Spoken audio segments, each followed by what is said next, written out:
بسم الله الرحمن الرحیم. د فیزیولوژي په لیکچر سیریز کې اوس موږ یو ورکوټ شان دی ټاپک دی چې هغه دی فنکشنز اف سیل ممبرین، چې سیل ممبرین کوم فنکشنز یا دندې سرته رسوي. نو سیل ممبرین بنیادي دغه شپږ فنکشنز هغه سرته رسوي، چې په هغې کې اول فنکشن دی پروټیکټیو فنکشن.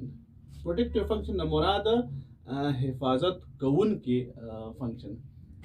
سیل ممبرین مونږ وی چې دا یو بیریر دی، یو پوښ دی چې مکمل سیل نه تاو شوی وي. دې په داخل کې سایټوپلازم او بیا په سایټوپلازم کې مختلف قسم واړه ارګنز چې هغې ته ارګینلز ویل کېږي هغه موجود وي.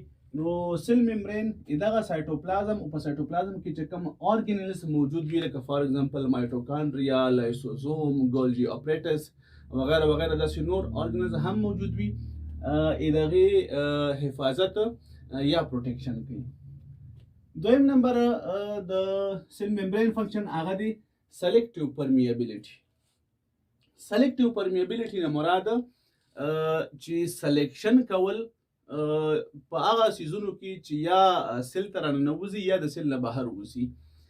یعنی کوم میټیریل چې سیل ته داخلیږي سیل ممبرین بعضو ته اجازت ورکوي چې داخل شي، او بعضې سیزونه هغې دپاره به د یو بیریر کار کوي، نه راپرېږدي چې هغه سیل ته داخل شي. دغسې بعضې سیزونه هغه د سیل نه بهر تلو ته هغوی ته اجازت ورکوي او بعضې سیزونه نه پرېږدي. نو دې حیثیت ته دې ته ویلی شي سلیکټیو پرمیبیلیټي، چې دغه پرمیبیلیټي یعنی د ترانسپورټ چې کوم کار دی په هغې کې سلیکشن کول، دا د سیل ممبرین اصلي دنده ده. دریم فنکشن د سیل ممبرین هغه دی ابزوربټیو فنکشن. موږ په دې پوهېږو چې سیل داسې دی لکه یو مکمل ارګینزم. کم کارونه چې یو ارګینزم سرته رسوي ټول په ټوله تقریبا هغه کارونه یو سیل سرته رسوي. د کارونو لپاره د غذایي موادو یعنی د نیوټرینټس ضرورت وي. نو سیل د خپل انوایرمنټ نه، خپل سراونډینګ نه چې کوم دې د کارونو لپاره کوم نیوټرینټس یا غذایي مواد وي هغه د سیل ممبرین د لارې داخلیږي سیل ته، چې بیا دغه نیوټرینټس هغه په میټابولیزم کې د هغوی نه کار اخیستل کېږي.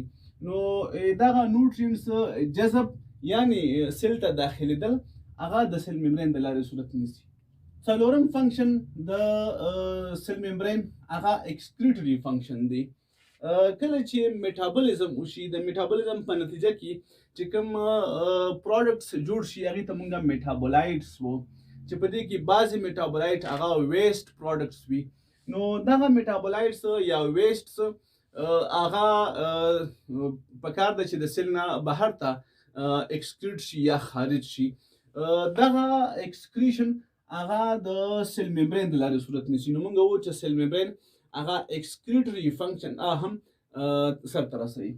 پنځم فنکشن هغه دی ایکسچینج اف ګیسز. کله چې د نیوټرینټس نه سپیشلی لکه موږ به د ګلوکوز مثال واخلو، کله چې ګلوکوز په یو سیل کې میټابولایز کیږي د هغې میټابولیزم صورت نیسي.